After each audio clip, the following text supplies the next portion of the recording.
Je suis Anaya Sakombi, présidente de l'ONG Un pas vers la femme et activiste sociale, précisément aspect politique au sein de Urgence panafricaniste, qui est un mouvement des jeunes présent sur toute l'Afrique. Et précisément ici à Kinshasa, on se veut de répondre aux vrais enjeux du terrain, de porter notre voix et de trouver des solutions aux maux des Congolais.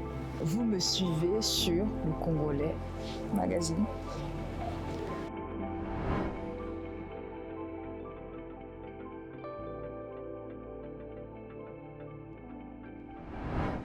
Alors c'est vrai qu'on entend souvent dire des sujets autour de l'identité congolaise. La notion d'identité pour moi c'est une notion, je la définirais comme une notion d'existence. Pourquoi? Parce que l'identité c'est ce qui nous définit et en même temps ce qui nous diffère de l'autre. Donc on ne peut pas parler d'identité sans voir l'autre. Après, quand on part dans une spécificité parce que je suis congolaise, je pense que être congolais et être fier de son identité congolaise devrait partir de tout ce qui nous rassemble. Donc je parlerai de notre culture, de tout ce qui physiquement, caractéristiquement nous définit, que ce soit, je sais pas, niveau morphologique, comme on dit un peu, autant on reconnaîtrait un arbre par ses fruits, autant nous, en tant que Congolais, on a une certaine particularité dans notre musique, dans notre danse.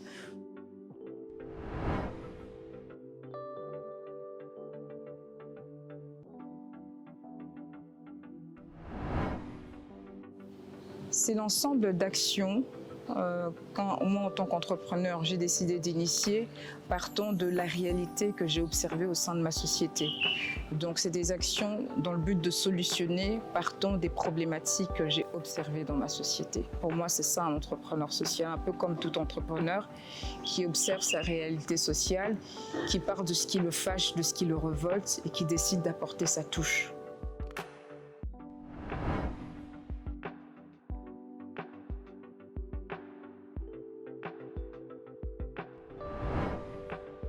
Je ne dirais pas que j'ai choisi d'être entrepreneur social, je dirais que c'est l'entrepreneuriat social qui m'a choisi. Parce que très jeune, pourquoi je dis très jeune, tout part de l'éducation déjà premièrement, parce que moi personnellement très jeune, j'ai été élevée avec une maman et des parents tels que tous les ans par exemple, dès le bas âge, en décembre, de façon périodique, on allait rendre visite aux démunis. C'était une façon pour mes parents de me faire rendre compte en fait de la grâce que j'avais et que les autres n'avaient pas forcément. Et donc ça a été cette culture qui m'a été transmise et qui a été initialement donnée, qui m'a poussée moi, en voyant la réalité des autres, en voyant ce que moi j'avais que les autres n'avaient pas, qui m'a très tôt mis dans le bain. Et donc très tôt j'ai pris goût, dès l'âge de 15 ans, j'hésitais pas à aller vers des actions sociales, à apporter ma touche, à rendre les autres heureux, comme une forme de redonner à la communauté. Et je l'ai commencé très jeune. Et j'ai pris goût en fait en accompagnant des ONG, que ce soit nationales, que ce soit internationales, dont du bénévolat. En fait, je pense que c'est vraiment partie de mon altruisme qui a été une culture, une éducation que mes parents ont initiée et j'ai pris goût. C'était ça mon aspiration parce que je me sentais bien dedans et je me suis toujours vue aider précisément la femme parce qu'on dit toujours qui éduque une femme éduque une nation. Et aujourd'hui dans notre société, malheureusement, c'est elle qui est vraiment le plus souvent marginalisée.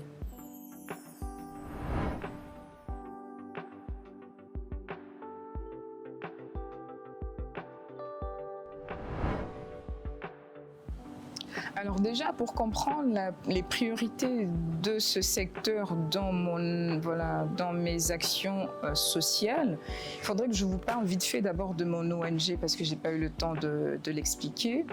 Alors j'ai lancé en 2020, ça fait 2 ans maintenant, une ONG qui s'appelle Un pas vers la femme. Donc ça découle en fait de mon parcours. Très jeune, j'ai été dans le bain des actions sociales et je me suis toujours dit que je devais absolument aider les jeunes femmes.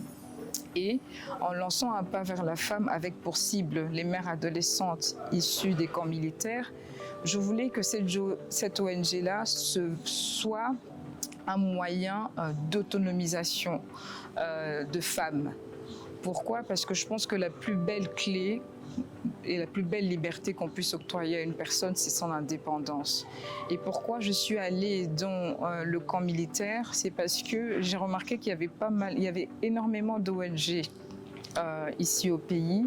Il y avait pas mal qui étaient portés vers les orphelinats. C'était des actions ou pas mal portées vers le secteur médical, le secteur de santé.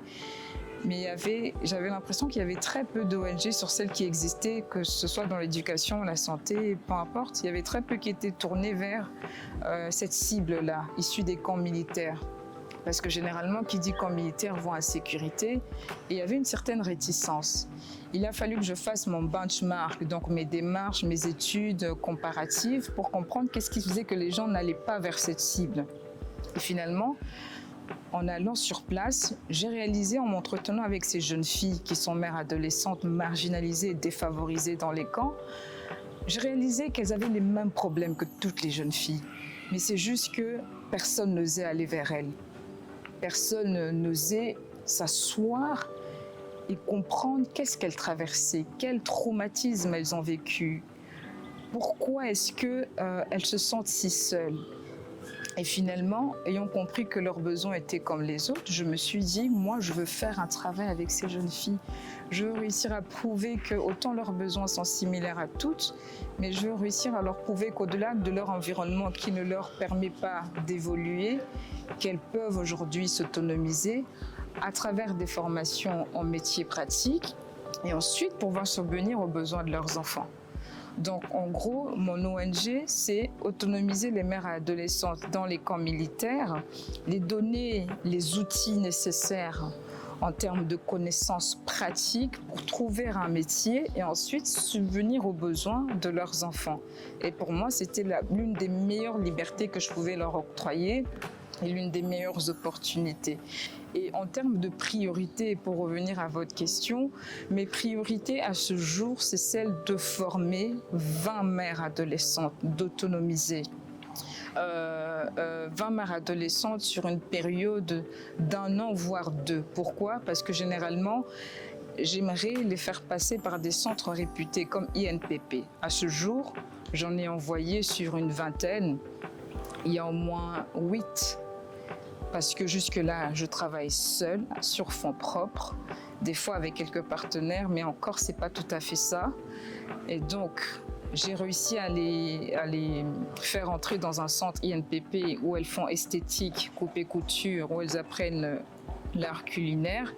Mais le but dans tout ça, c'est que je dois les réinsérer professionnellement. Et ma priorité, c'est de trouver des partenaires qui vont me soutenir pour les formations, qui vont soutenir, au-delà des formations, l'accompagnement alimentaire pour ces formations, la logistique pour ces formations, ensuite leur trouver un emploi pour pouvoir être à même de subvenir aux besoins de leurs enfants. C'est vraiment ça ma priorité en ce moment.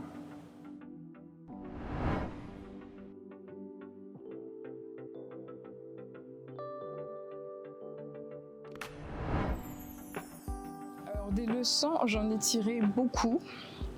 Premièrement, la première que j'ai tirée, c'est que on ne va pas vers l'autre avec l'intention de l'aider en lui faisant voir clairement la différence qu'il y a entre vous, la personne et vous.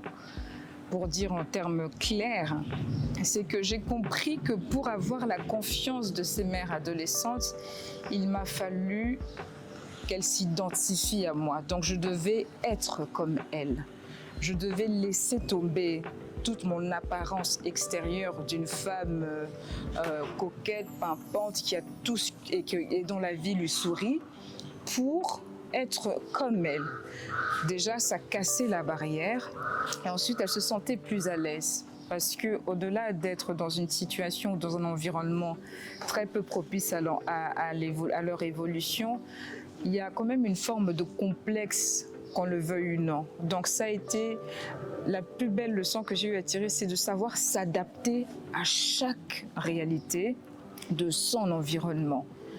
Donc c'était ça. Et la deuxième leçon que j'ai apprise, c'est vraiment celle de vraiment ne jamais lâcher prise. Parce que je vous avoue que quand j'ai décidé d'aller vers cette cible, quel découragement j'ai pas reçu. Il y en a qui me demandaient, mais pourquoi t'es pas une fille de militaire? Pourquoi cette cible-là? Tu t'exposes ta vie. Et quand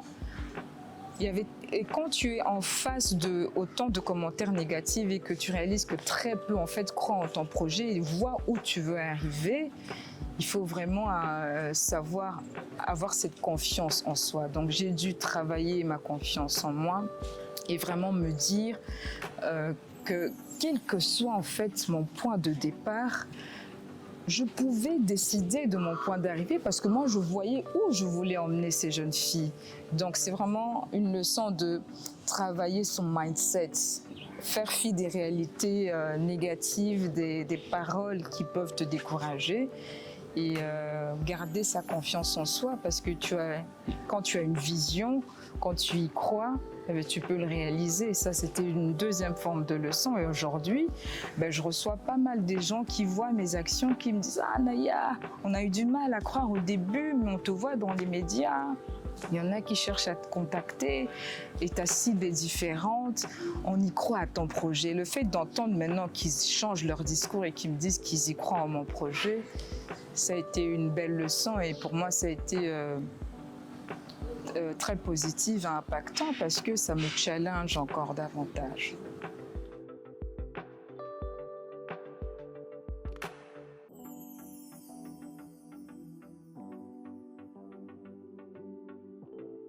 Je ne dirais pas qu'on devrait parler de gestion, mais je pense que c'est bien parti dans le sens où l'intention de chacun de citoyens qui décide de s'y lancer dans le but de répondre à une vraie problématique sociale où on voit clairement que les dirigeants sont absents, on ne va pas se le mentir.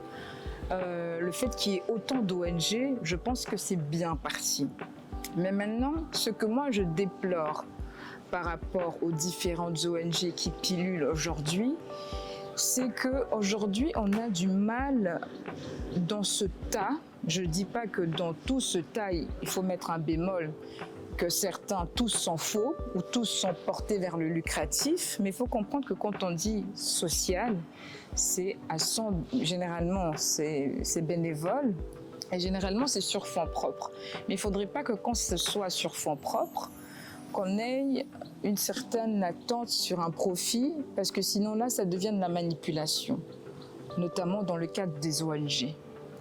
Nous, aujourd'hui, moi, particulièrement aujourd'hui, je trouve qu'il y a pas mal d'ONG qui souffrent de crédibilité. Pourquoi? Parce qu'il y a pas mal d'entrepreneurs sociaux à qui pas mal d'entreprises ont eu à donner une forme de soutien financier, mais très peu ont été transparents sur la gestion de ce soutien-là et très vite, certains oublient même l'essence de ce qui les avait poussés à lancer cette ONG pour le rediriger vers une forme d'individualisme.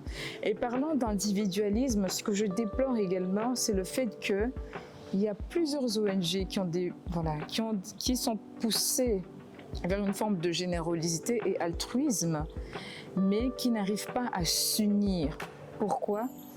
Parce que il y en a pas mal qui font la même chose, mais il y a très peu, par exemple, qui sont portés vers cette initiative-là, de se dire, OK, on décide de sortir de l'ombre, on va dans l'ensemble. C'est-à-dire, on se dit, cette année, tous les ans, les ONG qui évoluent dans les mêmes secteurs se mettent ensemble pour créer une action à impact communautaire plus large. Pourquoi? Parce que tout le monde utiliserait son réseau et les personnes qui l'accompagnent pour les connecter ensemble pour avoir une plus grosse action positive et toucher plus de cibles. Très peu, j'en vois, arrivent à s'unir. Est-ce une guerre de leadership? Je ne sais pas, ça ne devrait pas être. Pourquoi? Parce qu'on est porté normalement vers un même désir de solutionner un mot et ça ne devrait pas nous empêcher d'aller vers les autres, s'unir parce qu'on veut être seul au sommet. Et c'est ce que je déplore aujourd'hui avec pas mal d'ONG qui se créent. Donc c'est vraiment un problème que moi je constate personnellement, c'est un problème de crédibilité vis-à-vis des entreprises qui accompagnent parce qu'il n'y a pas de transparence. Et généralement, les ONG ne sont pas suffisamment structurées. Par exemple, il y en a qui n'ont pas de plan annuel, qui n'ont pas de plan d'activité précis, qui ne s'y tiennent pas, mais évoluent. C'est bien, on voit bien au niveau visibilité, leurs ONG ont de l'impact, mais au-delà de ça, quand on analyse le contenu, il n'y a vraiment pas un business plan bien défini. Parce que une ONG, ce n'est pas une affaire, certes, mais ça doit pouvoir être structuré quand même. Parce que si tu mets un budget sur un projet qui te tient à cœur, tu n'aimerais pas que les fonds que tu alloues soient très mal dirigés. Donc c'est ça le premier problème que moi j'observe, et c'est ce problème de manque de solidarité. Mais au-delà de ça, le vrai problème que j'aimerais épingler, qui me revient à l'esprit, c'est ce problème où ces ONG qui naissent, malheureusement, n'ont pas de soutien.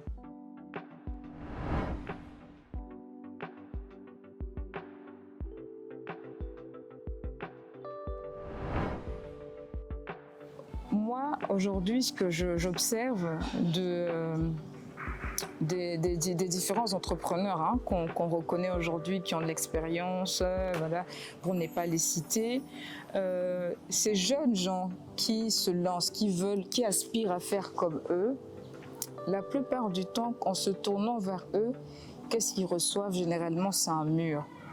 Parlons juste du carnet d'adresses. Moi, aujourd'hui, quand j'ai lancé mon ONG, vous ne savez pas combien de démarchages j'ai eu à faire pour être encadré, soutenu. Mais aujourd'hui, qu'on le veut ou non, on vit dans un monde de réseau. Et tout ce qui est réseau, c'est contact, c'est ton carnet d'adresses. J'en ai pas mal dans mon téléphone, et j'en ai d'ailleurs vers qui je me suis tournée pour pouvoir m'ouvrir la voie vers d'autres par rapport à mon domaine qui ne l'ont pas fait, qui m'ont fait marcher. Et ça, c'est quoi? C'est un problème d'ego. Pourquoi? Parce que je reviens encore, généralement, on veut être seul au sommet. Or, si ces entrepreneurs-là pouvaient éviter aux juniors les erreurs des débutants, parce qu'eux, ils savent exactement où passer, quoi ne pas faire, les encadrer, aujourd'hui, on aurait eu, mais avec une solidarité, une unité de dingue, on serait très loin. Mais encore une fois de plus, on veut toujours être seul au sommet. Mais on oublie que quand on est seul au sommet, on est fragile. Quelle est ta base quand tu veux briller seul? Et moi, vraiment, le conseil que je donnerais, c'est l'unité. Qu'on apprenne à sortir de l'ombre, aller dans l'ensemble, et qu'on oublie nos égos. C'est ce qui nous tue dans l'entrepreneuriat. C'est ce qui nous tue vraiment.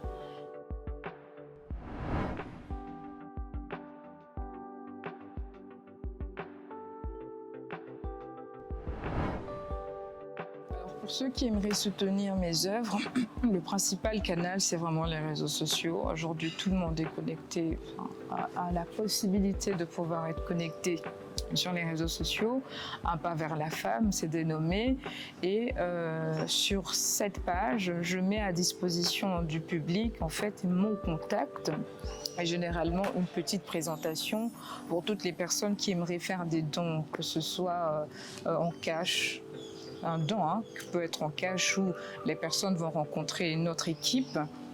Ça peut être en nature, ça peut être également purement du matériel. L'essentiel, c'est de pouvoir recevoir ces actions de charité pour pouvoir répondre aux besoins de l'ONG. Mais principalement, c'est vraiment sur nos réseaux sociaux ou à travers les différentes émissions où je passe et où je mets à disposition les coordonnées de l'ONG.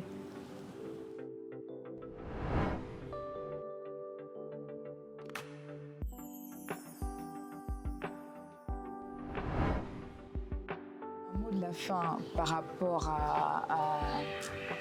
à cet échange qu'on a eu, ce serait vraiment celle qui sera adressée vers la jeunesse. Pourquoi la jeunesse? Parce que on va pas se voiler la face. Je l'ai dit au début, on est dans une nation où on a placé des politiques en tête pour être ce train pour nous conduire. Mais ces politiques semblent déconnectées des vrais enjeux sociaux et des vrais enjeux même de notre nation, pour ne pas parler de la situation de l'Est, parce que ça c'est notre problématique. Mais j'aimerais responsabiliser la jeunesse. Pourquoi? Parce que ce que l'élite congolaise, c'est-à-dire ceux qu'on a placés là en les votant pour nous garantir une forme de sécurité, une forme de besoin social, ne font pas, c'est à nous de le faire. Et donc on devrait, là je parle sous ma casquette d'une activiste sociale dans le domaine politique, on devrait porter notre regard sur ces enjeux-là, parce que ceci engage également notre descendance. C'est une question d'héritage également. Et il y a très peu qui ont conscience qu'en fait, quand on se sent concerné par sa réalité sociale, c'est qu'on pense à son héritage, on pense à sa progéniture. Et quand on observe que ceux qui sont censés nous gouverner, nous diriger, ne le font pas correctement, c'est à nous de le faire. Parce que si on ne le fait pas, qui va le faire? Donc, mon mot de la fin par rapport au magazine Le Congolais serait d'abord un remerciement pour cette belle initiative, cette belle action qui veut mettre en lumière les personnes qui agissent, les personnes qui solutionnent et les personnes qui sont actives dans notre communauté, dans notre pays. Et j'aimerais vraiment inciter les personnes généreuses qui sont portées vers l'altruisme, qui sont portées par le désir d'aider des projets à caractère bénévole, de soutenir, de s'abonner, de suivre ce magazine qui est pour nous, qui est fait par les nôtres pour nous mettre en avant. Et c'est une initiative qu'on ne peut que soutenir. Je vous encourage et je vous invite à liker, à partager même cet échange qui sera bénéfique et constructif pour tous.